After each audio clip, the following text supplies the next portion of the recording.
Good evening students. Standard 12ની અંદર આપણે information ટ્રાન્સફરના question આપણે અભ્યાસ કરી રહ્યા છીએ.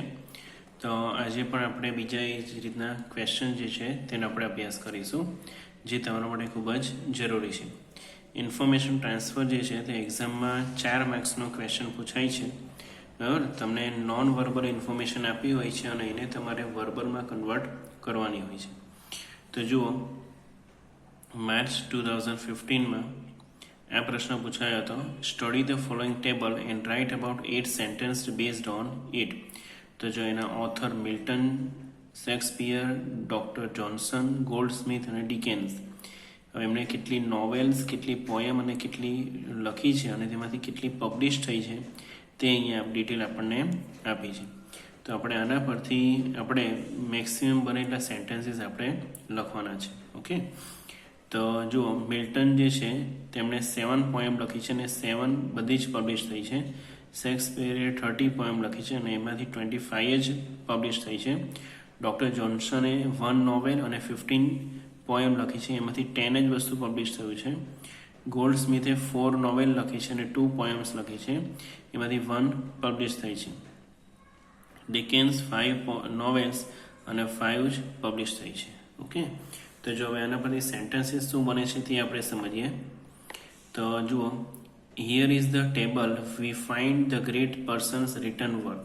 કે ભાઈ અહીંયા જેટલા મહાન વ્યક્તિઓ થઈ ગયા છે, એમણે જેટલું લખાણની અંદર ખૂબ જ સારું લખ્યું હોય તે ડિટેલ અહીંયા આપવામાં આવી છે. The authors are Milton, Shakespeare, doctor Johnson, Goldsmith and Dickens. બરાબર, કે આ બધા અલગ અલગ જે છે તે ઓથર છે કે પોએટ છે. પછી જુઓ, Milton has written 7 poem but no any novel. બરાબર, કે પહેલું તો મિલ્ટને 7 પોયમ લખી છે પણ એમને એક પણ નોવેલ લખી નથી. His all poems have been published, અને તેમની બધી જ પોયમ જે છે તે પબ્લિશ થઈ છે. એટલે જો આવી રીતે મિલ્ટનની બધી ઇન્ફોર્મેશન આવી ગઈ આની અંદર.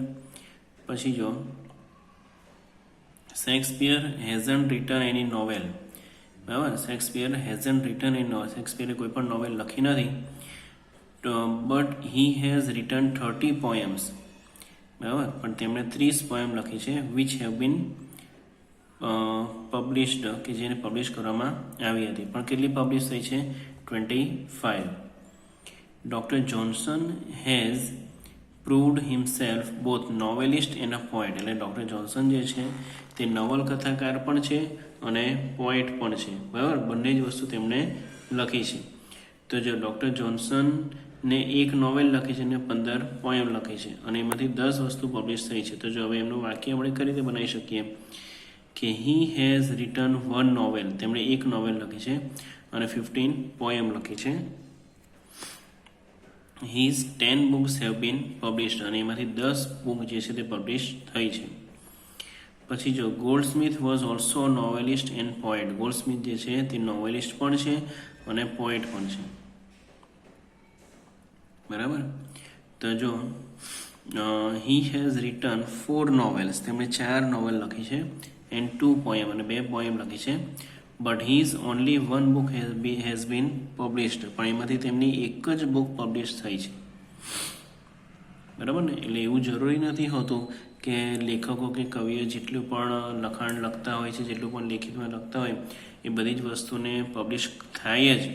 બરાબર, એવું કંઈ જરૂરી હોતું નથી. બરાબર, એમને પબ્લિશર સારા ના મળતા હોય તો તેઓ પબ્લિશ ન પણ કરી શકે. ઓકે, ચલો, ડિકેન્સ.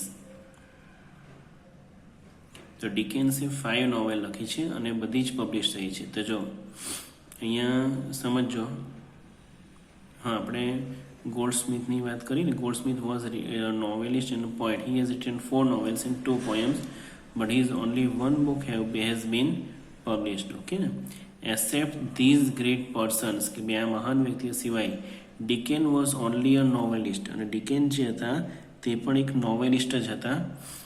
હી હેઝ રિટન 5 નોવેલ, તેમણે 5 નોવેલ લખી હતી. And those have been published, અને 5 નોવેલ જે છે તે પબ્લિશ કરવામાં આવી હતી. ઓકે, મેઇન વસ્તુ અહીંયા બીજું શીખવાનું શું છે તમારે કે કયા ટેન્સમાં દરેક વાક્ય લખવામાં આવે છે તે. બરાબર, તમે જોયું હશે કે મોટે ભાગની વસ્તુ બધી છે આ પેરેગ્રાફમાં આપણે જોઈ તે બધી પ્રેઝન્ટ પરફેક્ટમાં લખવામાં આવી છે. બરાબર, એટલે પ્રેઝન્ટ પરફેક્ટની અંદર લખી છે કે જેથી એ વસ્તુ જે છે કે બી થઈ ગઈ છે, કમ્પ્લીટ થઈ ગઈ છે. કાં તો અમુક વાક્ય જે આને લખવામાં આવ્યા હતા તે પાસ્ટ ટેન્સમાં. એટલે તમારે આની અંદર ડિસાઇડ કરવું પડે કે તમારે જે તે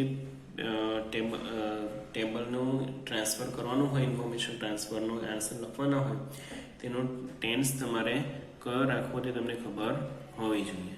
ઓકે, ચાલો આપણે બીજો એક પેરેગ્રાફ જોઈએ. હવે જો માર્ચ 2018ની અંદર study the following table and write about 8 sentences to based on it. હવે અહીંયા શું આપી છે ઇન્ફોર્મેશન તે આપણે જોઈએ કે ઇન્વેન્શન, ઇન્વેન્ટર, યર અને કન્ટ્રી, કે જે અલગ અલગ ઇન્વેન્શન જે થઈ છે તેનું ઇન્વેન્ટર કોણ હતા, ક્યારે એમનું ઇન્વેન્શન થયું અને એ કન્ટ્રી કઈ હતી, કે કઈ કન્ટ્રીમાં એનું ઇન્વેન્શન થયું હતું તે વસ્તુ આપી છે. તો જો પહેલાં મોટરસાઇકલ છે, પછી સ્વિંગ મશીન છે, એટલે સીવાનો સંચો જે છે તે, બાઇસિકલ, ટેલિફોન અને એરોપ્લેન. તો જો મોટરસાઇકલ જે છે તે જી ડિમિલિયરે ઇન્વેન્ટ કરી હતી 1829માં, કે જેઓ જર્મનીના હતા. પછી સ્વિંગ મશીન એટલે સીવાનો સંચો જે છે તે બી થિમિનિયરે શોધ કર્યો હતો 1829માં, જેઓ ફ્રાન્સમાં રહેતા હતા.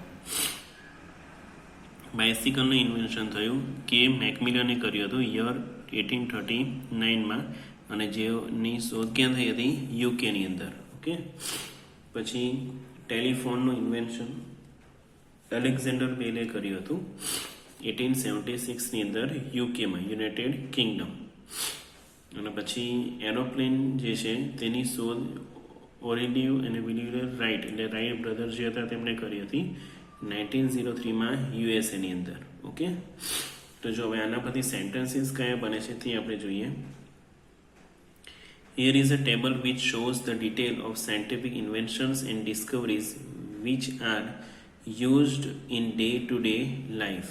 એટલે કે અહીંયા ડે ટુ ડે લાઈફમાં આપણે રેગ્યુલર લાઈફની અંદર આપણે જે બધી વસ્તુની ઉપયોગ કરીએ છીએ એ બધી વસ્તુની ડિસ્કવરી અને એમાં જે ઇન્વેન્શન જે છે તેના વિશેની ઇન્ફોર્મેશન અહીંયા આપવામાં આવી છે. But we don't know even the name of its inventor. બરાબર, આપણે તેમના ઇન્વેન્શનના નામ પણ ખબર હોતા નહીં. And first motorcycle was invented by G Daimler. He invented it in 1829 in Germany. જો અહીંયા કેટલા સિમ્પલ વાક્ય બનાવ્યા છે કે ભાઈ મોટરસાઇકલ વોઝ ઇન્વેન્ટેડ. હવે જો વોઝ ઇન્વેન્ટેડ લખ્યું છે એટલે આ વાક્ય પેસિવ વોઇસમાં લખવામાં આવ્યું છે. બરાબર, અને હી ઇન્વેન્ટેડ ઇટ ઇન 1829, અને તેમણે તે ક્યારે લખ્યું હતું 1829માં એની શોધ કરી હતી, અને ક્યાં તો ભાઈ જર્મનીમાં. ત્યાર પછી જો sewing machine was discovered in 1829 by B Thimonnier. બરાબર, જો અહીંયા પેસિવ વોઇસમાં પણ લખ્યું છે, અને ક્યાં શોધ થઈ હતી તો ભાઈ ઇન ફ્રાન્સ. ઓકે, પછી જો એકદમ સિમ્પલ સેન્ટેન્સીસ બનાવવાના છે. Bicycle was discovered in 1839 by K Macmillan in UK. Okay, અહીંયા યર પણ આવી ગયું અને જે કન્ટ્રી છે એ પણ આવી ગયું, અને ઇન્વેન્ટર જે છે તેનું નામ પણ અહીંયા આવી ગયું છે. બરાબર, એક જ વાક્યની અંદર સિમ્પલી આપણે આ લખી શકીએ છીએ.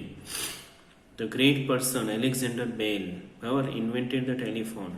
કે ભાઈ જે ખૂબ જ મહાન એવા વ્યક્તિ થઈ ગયા એલેક્ઝાન્ડર બેલ, તેમણે ટેલિફોનની શોધ કરી હતી. બરાબર, ટેલિફોન જે છે તે ખરેખર એમના પોતાના લાઈફ માટે તો એટલો કામ લાગે એવો હતો જ નહીં. બરાબર, એમની વાઈફ ને એમની દીકરી જે હતા તે બેઉ ડીફ હતા, સાંભળી શકે તેમ ન હતા. ઠીક છે, છતાં પણ તેમણે એ વસ્તુ શોધી. એમને એવું ના વિચાર્યું કે ના ભાઈ આ વસ્તુ મને તો કામ લાગવાની જ નથી, મારા ઘરના લોકો સાથે મારી આવી વાત થવાની જ નથી. બરાબર, છતાં પણ તેમણે દુનિયા માટે, લોકો માટે આટલી મહાન એવી શોધ કરી ગઈ કે જેના થકી ટેલિફોનથી ધીમે ધીમે સમય જતાં મોબાઈલ ફોનની શોધ થઈ, અને આજે આપણે એના થકી ભણી શકીએ છીએ કે આટલું બધી જગ્યાએથી આપણે કામમાં લાગે છે આ વસ્તુ. બરાબર, તે ખૂબ જ મહાન કાર્ય એમણે કર્યું હતું. તો જુઓ, he invented it in 1876 in UK. બરાબર, 1876ની અંદર યુકેમાં તેની શોધ થઈ હતી. પછી એરોપ્લેન વોઝ ડિસ્કવર્ડ ઇન 1903. એરોપ્લેનની શોધ જે છે તે 1903માં કરવામાં આવી હતી by Orville and Wilbur Wright in USA. બરાબર, ઓરેલી એન્ડ વિલ્બર રાઇટ એટલે કે બંને જે રાઇટ બ્રધર્સ જેના નામથી ઓળખવામાં આવે છે. આપણે જનરલી વાત કરાય કે રાઇટ બ્રધર્સે એરોપ્લેનની શોધ કરી હતી. બરાબર, ક્યારે? 1903ની અંદર. અને કઈ જગ્યાએ? તો યુએસએમાં. બરાબર, તો સ્ટુડન્ટ્સ એક વસ્તુ આના પરથી શીખવાની કે આ જે કોઈ પણ શોધ કરતા છે એમણે આપણા માનવજાત માટે ખૂબ જ સારું કાર્ય તેઓ કર્યું છે કે આટલી શોધ કરીને તેઓ ગયા છે. પણ આપણે એ વસ્તુ વિચારવાની કે આ વસ્તુની શોધ કરવા માટે તેમને કેટલી બધી મહેનત કરવી પડી હશે. બરાબર, કેટલું હાર્ડ વર્ક. બરાબર, અને એવું પણ નથી હોતું આની અંદર કે ભાઈ એક જ સમયની અંદર તરત જ એક જ સવારે ટ્રાય કરીએ કશું ઇન્વેન્ટ કરવાની ને સાંજે ઇન્વેન્ટ થઈ પણ જાય, એવું પણ નથી હોતું. બરાબર, મહિનાઓ વર્ષોની મહેનત બરાબર એ માટે જરૂરી હોય છે. તો આપણે એક સ્ટુડન્ટ તરીકે આપણે પોતાના માટે મહેનત કરવાની છે કે ભાઈ જેથી આપણા પર્સન્ટેજ એટલા સારા આવે અને આપણે આપણો અભ્યાસ આગળ સારી રીતે કરી શકીએ. એટલે ખૂબ જ મહેનત કરજો તમે પણ અને ખૂબ જ સારા એવા કાર્ય કરજો. તો આજે તમને આપણે 2 ઇન્ફોર્મેશન ટ્રાન્સફરના પેરેગ્રાફ આપણે જોયા. બરાબર, જે ખૂબ જ અગત્યના છે તે ખાસ તમે ધ્યાન આપજો. ઓકે.